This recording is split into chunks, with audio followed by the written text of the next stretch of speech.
¿A quién no le gustan las bodas? Bueno, solo aquellos que son obligados a casarse a la fuerza. Pero en la mayoría de los casos, las bodas se caracterizan porque hay felicidad. La pareja disfruta y con mucha anticipación hacen los preparativos para ese día tan especial, pues porque van a formar una familia. Este evento especial para la sociedad es considerado un elemento por nuestro Señor Jesucristo para dar una enseñanza a través de una parábola. ¿Y qué es una parábola? Bueno, una parábola es la narración breve y simbólica de un hecho real o ficticio que lleva implícita una enseñanza moral. En una ocasión le preguntaron al Señor Jesucristo cuál era la razón por la cual enseñaba por parábolas. Y él da esta respuesta en el Evangelio según San Mateo, capítulo 13, versículos 10 al 16, que dice así: Entonces, llegándose los discípulos, le dijeron: ¿Por qué les hablas por parábolas? Y él respondiendo les dijo: Porque a vosotros es concedido saber los misterios del reino de los cielos, mas a ellos no es concedido. Porque a cualquiera que tiene se le dará y tendrá más, pero el que no tiene, aún lo que tiene le será quitado. Por eso les hablo por parábolas, porque viendo no ven, y oyendo no oyen ni entienden. De manera que se cumple en ellos la profecía de Isaías que dice: de oído oiréis, y no entenderéis, y viendo veréis, y no miraréis. Porque el corazón de este pueblo está engrosado, y de los oídos oyen pesadamente, y de sus ojos guiñan, para que no vean de los ojos y no oigan de los oídos, y del corazón no entiendan y se conviertan y yo los sane. Mas bienaventurados vuestros ojos porque ven, y vuestros oídos porque oyen. Así que, hermanos y amigos, el día de hoy pongamos mucha atención en lo que el Señor Jesucristo nos quiere revelar a través de la interpretación de la parábola de las 10 vírgenes. Esta parábola la encontramos en el Evangelio según San Mateo, de los versículos del 1 al 13 de este capítulo 25. Vamos a dar lectura a los primeros 5 versículos. Entonces el reino de los cielos será semejante a 10 vírgenes que, tomando sus lámparas, salieron a recibir al esposo. Y las 5 de ellas eran prudentes y las 5 fatuas. Las que eran fatuas, tomando sus lámparas, no tomaron consigo aceite, mas las prudentes tomaron aceite en sus vasos y juntamente con sus lámparas. Y tardándose el esposo, cabecearon todas y se durmieron. La parábola de las 10 vírgenes es una de las parábolas más mencionadas actualmente, ya que trata con la escatología. ¿Y qué es la escatología? Bueno, es la parte de la teología que estudia el destino último del ser humano y del universo. Esta parábola hace gran énfasis en que debemos de estar preparados para la venida de Cristo. También es un cuadro perfecto de la venida del Hijo de Dios a buscar a su iglesia. Y es bueno que la leamos con mucha exegesis, que quiere decir la explicación o interpretación de algo, generalmente de la obra de un autor o de un texto concreto, especialmente bíblico. Para poder identificar cada punto de la misma, el tema de hoy lo vamos a analizar detenidamente. Había 3 etapas en la boda de los judíos en aquel entonces.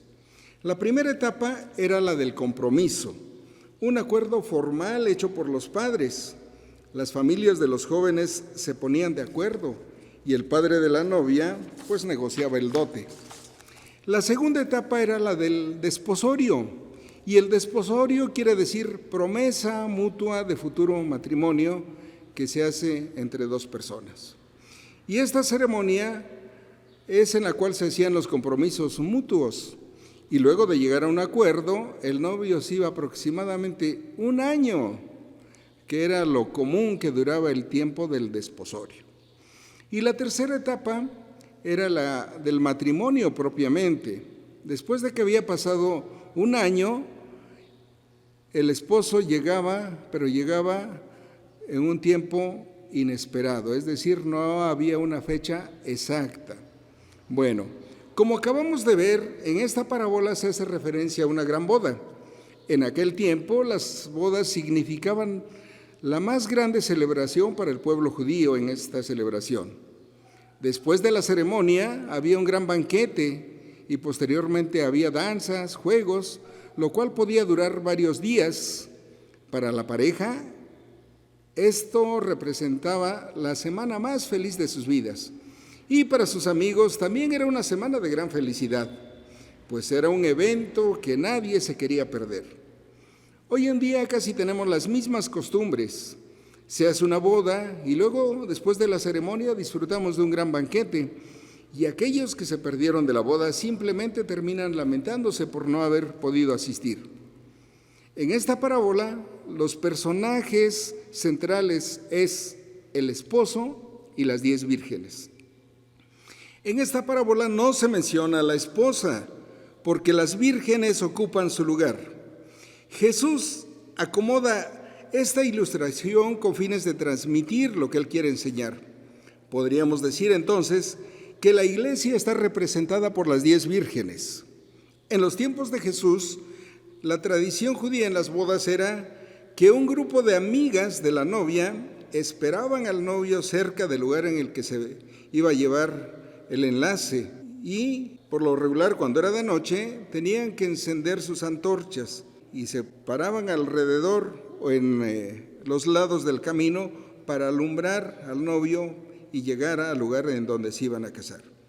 Bueno, el novio no contraería matrimonio con las 10 vírgenes, porque esto sería un acto de poligamia, cosa que no quiere decir el Señor Jesucristo en esta parábola. Bueno, hay que empezar notando cuáles son las características que tenían en común aquellas 10 vírgenes. Lo primero es que no solamente las insensatas se durmieron, sino que las prudentes también se durmieron. O sea, esto no puede ser nuestro reproche hacia las vírgenes insensatas, puesto que insensatas y prudentes se durmieron. Otro punto muy importante que podemos notar es que tanto las vírgenes prudentes como las insensatas, ambas fueron invitadas a la boda. Y este evento es muy importante, ya que esto es para aquellos cristianos que están dentro de la iglesia, pero viven descuidados con sus vidas espirituales. Y obviamente no ven el regreso de Cristo como algo serio. Esta parábola para nada está tratando con las personas incrédulas, sino es para personas de la iglesia. Ahora veamos que las vírgenes insensatas y las prudentes tienen varias características en común. Primero, todas son invitadas a la boda. Segundo, todas empezaron a cabecear y se durmieron. Y tercero, que todas estaban esperando al esposo. ¿Cuál es aquella singularidad que poseen las vírgenes prudentes? Bueno, las prudentes tienen la preocupación de tener sus lámparas llenas porque saben que el esposo vendrá. Y esto puede ocurrir en cualquier momento y necesitan estar preparadas. Ellas simplemente están listas y ese es el punto principal de esta parábola. Bueno, pero hablemos un poco más de estar preparados. Dice el versículo 6 en adelante de Mateo 25. Y a la medianoche fue oído un clamor, he aquí el esposo viene, salid a recibirle. Entonces aquellas vírgenes se levantaron y aderezaron sus lámparas. Y las fatuas dijeron a las prudentes, dadnos de vuestro aceite porque nuestras lámparas se apagan. Mas las prudentes respondieron diciendo, porque no nos falte a nosotras y a vosotras, id antes a los que venden y comprad para vosotras. Y mientras que ellas iban a comprar, vino el esposo, y las que estaban apercibidas entraron con él a las bodas, y se cerró la puerta. Y después vinieron también las otras vírgenes, diciendo, Señor, Señor, ábrenos. Mas respondiendo él dijo, de cierto os digo que no os conozco. Velad pues, porque no sabéis el día ni la hora en que el Hijo del Hombre ha de venir. Bueno, aparentemente era una procesión con lámparas. Las lámparas probablemente eran antorchas, según los escritores bíblicos dicen que eran unos bastones que en la parte de arriba tenían una especie de un plato y allí llevaban algunos trapos con aceite, los cuales se prendían y de esta manera iluminaban el camino.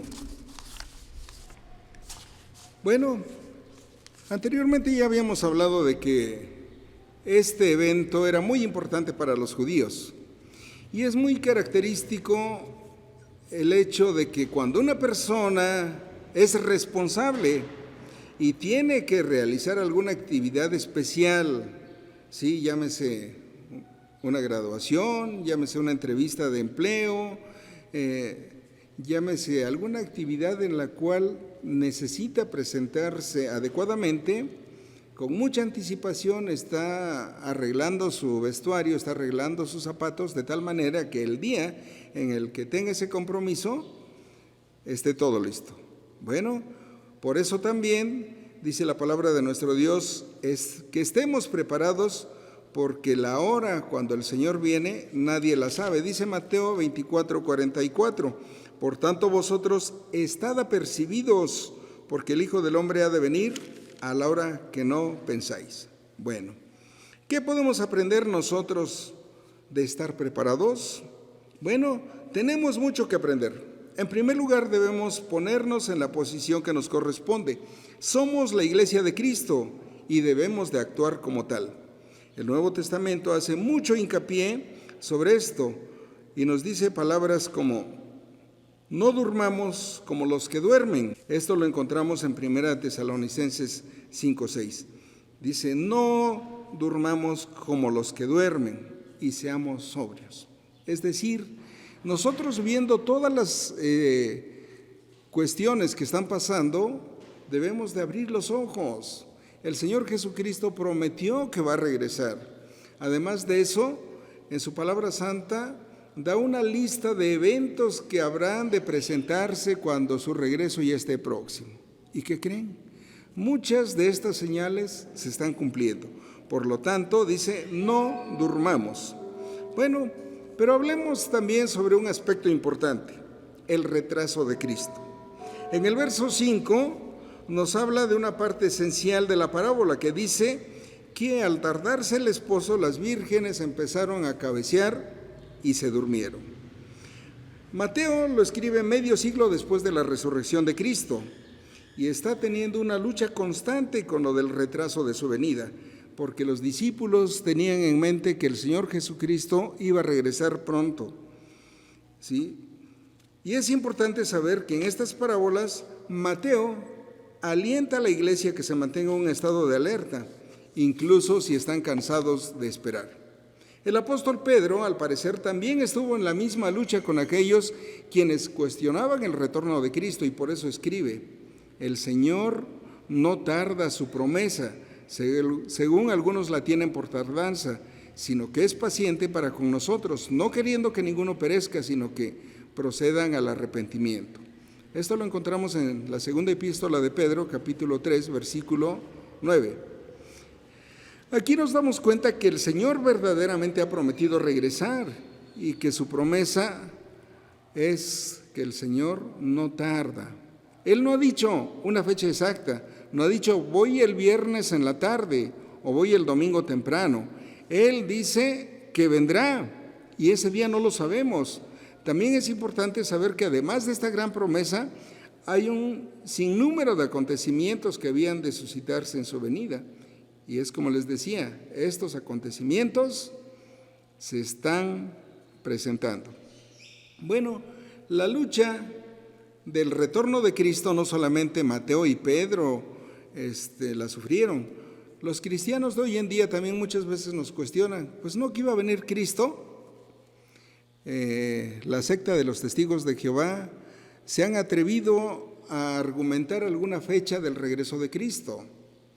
Y como no sucedió nada, dicen, es que Cristo ya vino, pero en una forma espiritual. No, el Señor Jesucristo promete que vendrá en persona y va a venir con toda su gloria. Bueno, pero dentro de esta parábola hay algunos elementos utilizados como simbolismo. Es importante entender que esta parábola incluye algunos elementos alegóricos. Los estudiosos sobre el tema generalmente reconocen lo siguiente. ¿Quién es el esposo? Bueno, el esposo es Cristo. Dice Mateo capítulo 9, versículo 15, hablando de quién es el esposo. Mateo 9:15 dice: y Jesús les dijo: ¿pueden los que son de bodas tener luto entre tanto el esposo está con ellos?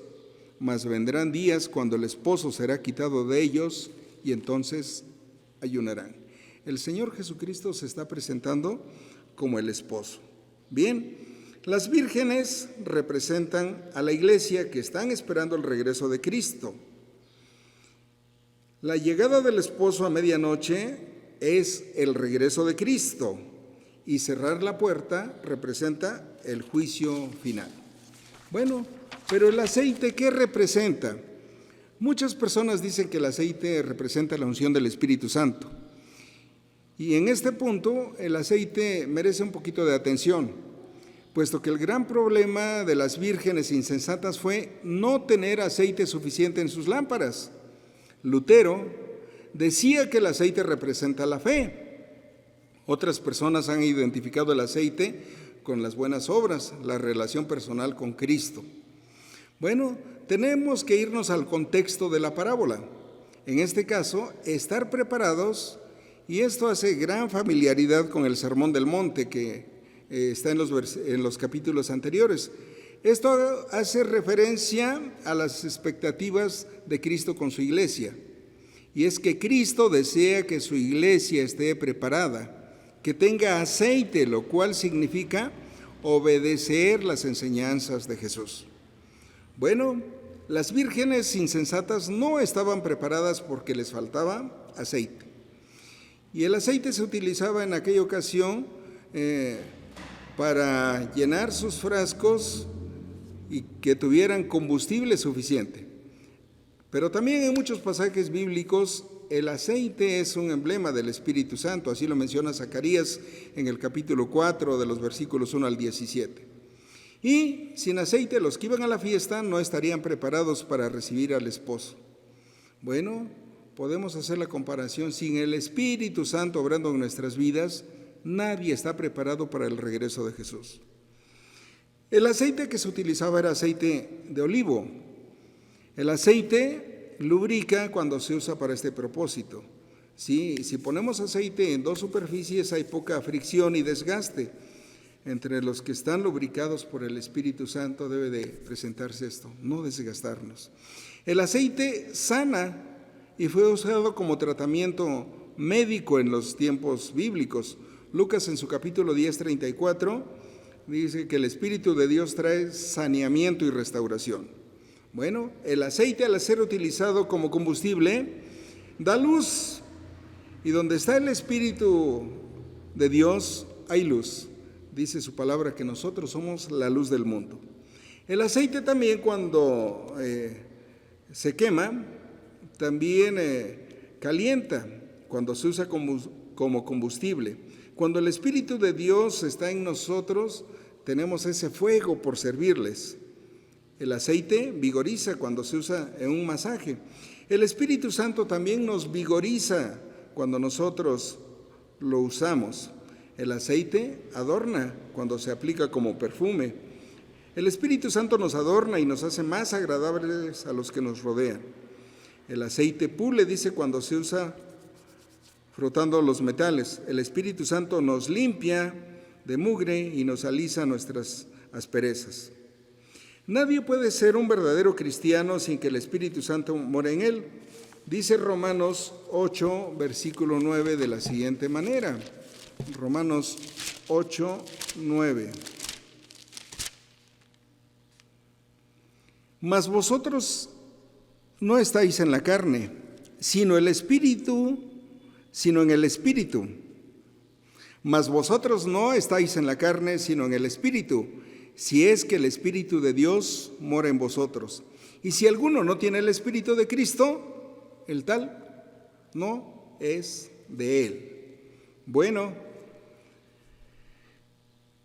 en esta parábola Jesús probablemente no quiso dar a entender una separación entre los cristianos que están llenos del Espíritu y los que no están llenos del Espíritu.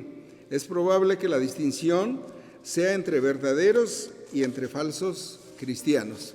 Sin embargo, una clave de ser un cristiano preparado es estar constantemente siendo llenado por el Espíritu. Dice Efesios en su capítulo 5, versículo 18 de la siguiente manera: y no os embriaguéis de vino, en el cual hay disolución, mas sed llenos del Espíritu. Bueno, esta parábola es de gran importancia para la Iglesia de Jesucristo, pues a través de esta podemos entender que debemos estar preparados para el día que Cristo retorne a buscarnos. También debemos entender la importancia que representa aquel día y tomarlo con seriedad. Sí. El mensaje de las 10 vírgenes no solo divide a la Iglesia en dos grupos, sino también al mundo en general. El grupo de los insensatos, imprudentes, irresponsables, inconscientes. Y el segundo grupo de los prudentes, precavidos, previsores y casi siempre que están preparados. Los insensatos juegan en su vida completamente despreocupados de cualquier cuestión trascendente. Viven al día, viven el hoy, disfrutan el momento, jamás prevén el futuro, porque para ellos no existe o no les importa. Hoy la gente vive corriendo, agitados, se preocupan de 1000 asuntos, menos de la verdadera espera. Pierden el tiempo intentando ganarlo. Los creyentes corremos el riesgo también de vivir en la misma angustia. Seamos vigilantes. Hay que hacer un alto y reflexionar qué estamos haciendo. ¿Nos estamos realmente preparando para lo que es importante? ¿O también estamos envueltos en las carreras alocadas del mundo? Aquellos que todavía deseamos jugar en el equipo de los que estamos preparados, tenemos que entrenarnos cada día viviendo como si Cristo viniera esta noche o si viniera mañana, conscientes que después de llegar más tarde, esperar más nos puede dejar afuera. Y la última enseñanza es, dice la palabra de Dios que nosotros somos la novia o la esposa de Cristo. Bueno, todos aquellos que ya se casaron, yo les pregunto, ¿cómo entró su novia a la iglesia cuando se casaron? ¿Entró toda fachosa, despeinada, con el vestido sucio? ¿Cómo entró? Con un vestido blanco, bien arregladita, para lo cual estuvo preparándose mucho tiempo. Bueno, nosotros que estaremos en las bodas del Cordero, preparémonos. El Señor Jesucristo a través de estas parábolas nos da enseñanzas importantísimas. ¿De qué grupo somos? ¿De las vírgenes imprudentes, insensatas o de las vírgenes prudentes? Bueno, hagamos un pequeño análisis y estemos preparados porque el Señor no tarda en venir. Que el Señor les bendiga.